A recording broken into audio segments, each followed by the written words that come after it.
যাদের যাদের কাছে পাটিসাপটা পিঠা বানানো অনেক ঝামেলা মনে হয় তাদের জন্য আজকে রেসিপি নিয়ে আসলাম। আজকের পুরো ভিডিওটা মনোযোগ দিয়ে দেখলে বুঝতে পারবেন কত সহজ পাটিসাপটা পিঠা বানানো একজন বাচ্চাও দেখে বানাইতে পারবে। তো পুরো ভিডিওটা স্কিপ না করে দেখতে থাকুন আমি কিভাবে পাটিসাপটা পিঠা বানাচ্ছি। আসসালামু আলাইকুম এভরিওয়ান, আশা করি প্রত্যেকে ভালো আছেন, দূরে এবং কাছে যে যেখান থেকে আমার ভিডিও দেখছেন। তো যাই হোক, ভিডিওটা শুরু করছি। তো পাটিসাপটা পিঠা বানানোর জন্য এইখানে আমি নারকেল কোরানো নিয়েছি আর নিয়েছি খেজুরের গুড়। এটা যার যতটুকু বানাইবেন পরিমাণ মতো নেবেন। দিয়ে তারপর দিয়ে দিলাম 2 চামচ পরিমাণ সুজি, 2 চামচ পরিমাণ চালের গুঁড়া, আর দিয়ে দিচ্ছি স্বাদ মতো লবণ।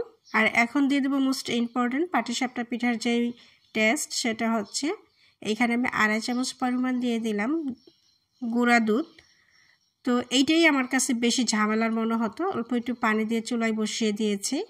ঝামেলা বলতে আগে যেভাবে মা চাচিরা বা প্রত্যেকেই পাটিসাপটা পিঠা বানায়, মনে করেন 1 পাতিল দুধ নিয়ে বসে দুধ জাল দেও দাঁড়ায় থেকে জাল দেও দিতে দিতে এটাকে কমাইতে 3 ভাগের 1 ভাগ করো, তারপরে নারকেল কুড়ো দাও, তারপরে চালের গুঁড়া দাও, এসব মিলিয়ে রান্না করতে করতে মনে করেন 2 ঘন্টা লেগে যেত। যেই কারণে আমার কাছে পাটিসাপটা পিঠাটা আমি আগে বানাইতেই চাইতাম না, অনেক ঝামেলার মনে হইতো। আর এখন আমি নিজে বুদ্ধি খাটিয়ে একটু সহজ করে নিয়েছি, শর্টকাট। পিঠা খাইতে মনে চাইলে মেহমানও যদি চলে আসে বসায় রেখে 10 মিনিটে এইভাবে পিঠাটা বানানো যাবে। তো যাই হোক, ওইদিকে আমার পুরটা রেডি হয়ে গেছে। এইদিকে আমি 2 কাপ পরিমাণ নিয়েছি চালের আটা, আর এখানে দিয়ে দিয়েছি আধা কাপ পরিমাণ আটা আর স্বাদ মতো লবণ। আটাটা যদি না দেই তাহলে পাটিসাপটা পিঠাটা কিন্তু সফট হবে না এবং একদম মোলায়েম হবে না, ভেঙে যাবে, সাদা সাদা হয়ে যাবে।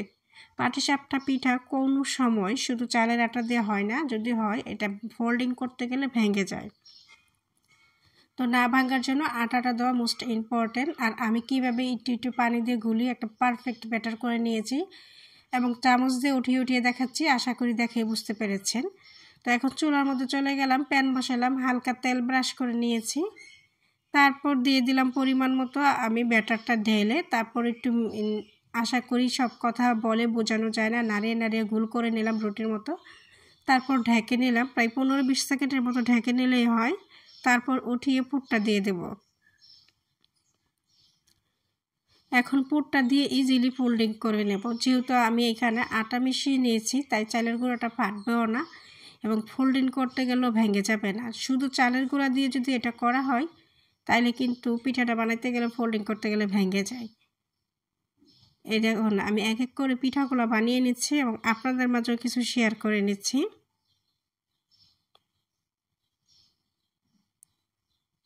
কত দ্রুত আমি পিঠা বানিয়ে ফেলছি, আমার খাইতে ইচ্ছা করেছিল। একদম সকল কিছু রেডি করে পিঠা বানানো পর্যন্ত আমার 20 থেকে 30 মিনিট সময় লাগছে। অল্প সময়ে কাজটা করে ফেলা যায়। আর মেহমান আসলে মেহমানরা বসায় রেখেই আপনারা ইজিলি চাইলে এই পাটিসাপটা পিঠা বানিয়ে দিতে পারবেন, খুব ইজিলি। আমি মনে করি যে পাটিসাপটা পিঠা বানাইতে গেলে পুর বানানোটাই ছিল সবচেয়ে ঝামেলা, কারণ পিঠা বানাইতে কিন্তু বেশি ঝামেলা না। এইভাবে করে এক এক করে আমি সবগুলো পিঠা বানিয়ে নিয়েছি। আমাদের ঘরে মানুষও কম তাই পিঠাও বানিয়েছি কম, বেশি বানাইলে খাওয়া হবে না, কারণ আমার শ্বশুর শাশুড়ি ডায়াবেটিস। যাই হোক, আজকের মতো আল্লাহ হাফেজ।